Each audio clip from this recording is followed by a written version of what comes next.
Australian missionary Graham സ്റ്റെയിൻസിനെയും രണ്ട് മക്കളെയും ജീവനോടെ ചുട്ടരിച്ച കേസിൽ പ്രതിയായ ദാര സിംഗ് ജയിൽ മോചിതനാകാൻ പോകുന്നു എന്നാണ് റിപ്പോർട്ടുകൾ. ഈ തവണത്തെ സ്വാതന്ത്ര്യദിനത്തോടനുബന്ധിച്ച് ഒഡീഷ സർക്കാർ ജയിൽ മോചിതരാക്കുന്നവരിൽ ദാര സിംഗിന്റെ പേരും പരിഗണിക്കുന്നുണ്ടെന്നാണ് റിപ്പോർട്ടുകൾ. 26 വർഷത്തിൽ ഏറെയായി താൻ ജയിലിലാണെന്നും തന്റെ മുൻകാല പ്രവർത്തികളിൽ പശ്ചാത്താപമുണ്ടെന്നും കാണിച്ച് ദാര സിംഗ് സുപ്രീം കോടതിയിൽ ഒരു അപേക്ഷ നൽകി. ദാര സിംഗിന്റെ മോചനം സംബന്ധിച്ച് തീരുമാനമെടുക്കാൻ ഒഡീഷ സർക്കാരിന്റെ സ്ക്രീനിംഗ് കമ്മിറ്റിയോട് സുപ്രീം കോടതി ആവശ്യപ്പെട്ടിട്ടുണ്ട്. അതിൽ ഓഗസ്റ്റ് 19-നാണ് കോടതി വാദം കേൾക്കുന്നത്. 1999 ജനുവരി 22-ന് ഒഡീഷയിലെ കിയോഞ്ജർ ജില്ലയിലുള്ള മനോഹർപൂർ ഗ്രാമത്തിൽ വെച്ചാണ് ഓസ്ട്രേലിയൻ മിഷണറിയായ ഗ്രഹാം സ്റ്റെയിൻസിനെയും അദ്ദേഹത്തിന്റെ മക്കളായ 10 വയസ്സുകാരൻ ഫിലിപ്പിനെയും 6 വയസ്സുകാരൻ തിമോത്തിയെയും ജീവനോടെ ചിലർ ചുട്ടുകൊന്നത്. തങ്ങളുടെ സ്റ്റേഷൻ വാഗണിൽ ഉറങ്ങുന്നതിനിടെ ഒരു സംഘം ആളുകൾ ആ വാഹനം വളയുകയും തീയിടുകയുമായിരുന്നു. ദാര സിംഗ് എന്നറിയപ്പെടുന്ന രവീന്ദ്ര പാലാണി കേസിൽ ശിക്ഷിക്കപ്പെട്ട പ്രധാന പ്രതി. നിലവിൽ ജീവപര്യന്തം തടവ് ശിക്ഷ അനുഭവിക്കുകയാണ് ഇയാൾ. കേസിലെ മറ്റൊരു പ്രതിയായിരുന്ന മഹേന്ദ്ര ഹെംബ്രമിനെ 25 വർഷത്തെ ജയിൽവാസത്തിന് ശേഷം കഴിഞ്ഞ വർഷം ഏപ്രിലിൽ മോചിപ്പിച്ചിരുന്നു. 25 വർഷം പൂർത്തിയാക്കുന്നതിന് പിന്നാലെയാണ്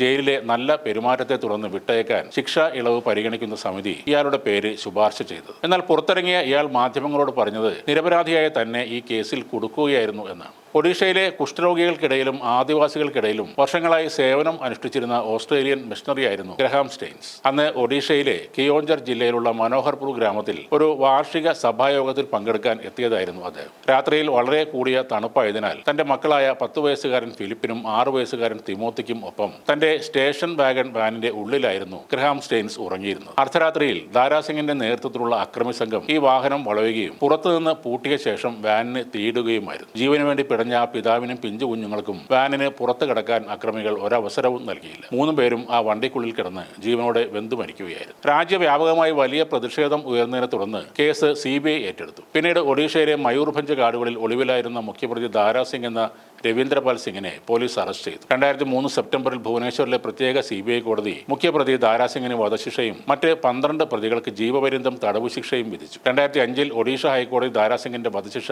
ജീവപര്യന്തം തടവായി കുറച്ചു. തെളിവുകളുടെ അഭാവത്തിൽ മറ്റ് 11 പ്രതികളെ കോടതി വെറുതെ വിടുകയും ചെയ്തു. ഇപ്പോൾ 26 വർഷത്തിലേറെയായി താൻ ജയിലിലാണെന്നും പശ്ചാത്താപമുണ്ടെന്നും കാണിച്ച് ദാര സിംഗ് നൽകിയ ഹർജിയിലാണ് ഓഗസ്റ്റ് 19-ന് വീണ്ടും വാദം കേൾക്കുന്നത്. കുറ്റവാളികൾക്ക് ശിക്ഷ നൽകി ഇന്ത്യൻ നീതിന്യായ വ്യവസ്ഥ മാതൃകയായപ്പോൾ നീതിയുടെ ഏറ്റവും ഉദാത്തമായ മാതൃക കാണിച്ചത് ഈ ഇരകളുടെ കുടുംബമാണ്. ഞാൻ പ്രതികളോട് ക്ഷമിക്കുന്നു. എന്റെ മനസ്സിൽ ആരോടും വെറുപ്പില്ല. ഒഡീഷയിലെ ജനങ്ങളെ എനിക്ക് ഇനിയും സേവിക്കണം എന്നാണ് ഗ്രഹാം സ്റ്റെയിൻസിന്റെ ഭാര്യ ഗ്ലാഡിസ് സ്റ്റെയിൻസ് പറഞ്ഞത്. ഭർത്താവും 2 മക്കളും ക്രൂരമായി കൊല്ലപ്പെട്ടിട്ടും ഇന്ത്യ വിട്ടു പോകാതെ കുഷ്ഠരോഗികൾക്കായുള്ള സേവനം തുടർന്ന ഗ്ലാഡിസ് സ്റ്റെയിൻസിന്റെ വാക്കുകൾ ലോകത്തെ അത്ഭുതപ്പെടുത്തിയ ഒന്നായിരുന്നു. 2005-ൽ ഭാരത സർക്കാർ അവർക്ക് പത്മശ്രീ നൽകി ആദരിക്കുകയും ചെയ്തിരുന്നു. പിന്നീട് 2016-ൽ സാമൂഹ്യ നീതിക്കായുള്ള മദർ തെരേസ മെമ്മോറിയൽ ഇന്റർനാഷണൽ അവാർഡും അവർക്ക് ലഭിക്കുകയുണ്ടായി. ഗ്ലാഡിസ് സ്റ്റെയിൻസ് നിലവിൽ ഓസ്ട്രേലിയയിലാണ് ഉള്ളത്. പ്രായമായ തന്റെ പിതാവിനൊപ്പം ജീവിക്കാനും മകൾ എസ്തറിന്റെ ഉപരിപഠനത്തിനുമായാണ് അവർ അന്ന് ഇന്ത്യയിൽ നിന്നും മടങ്ങിയത്. ഗ്രഹാം സ്റ്റെയിൻസിന്റെയും ഗ്ലാഡിസിന്റെയും മകളായ എസ്തർ ഇപ്പോൾ ഓസ്ട്രേലിയയിൽ ഡോക്ടറാണ്.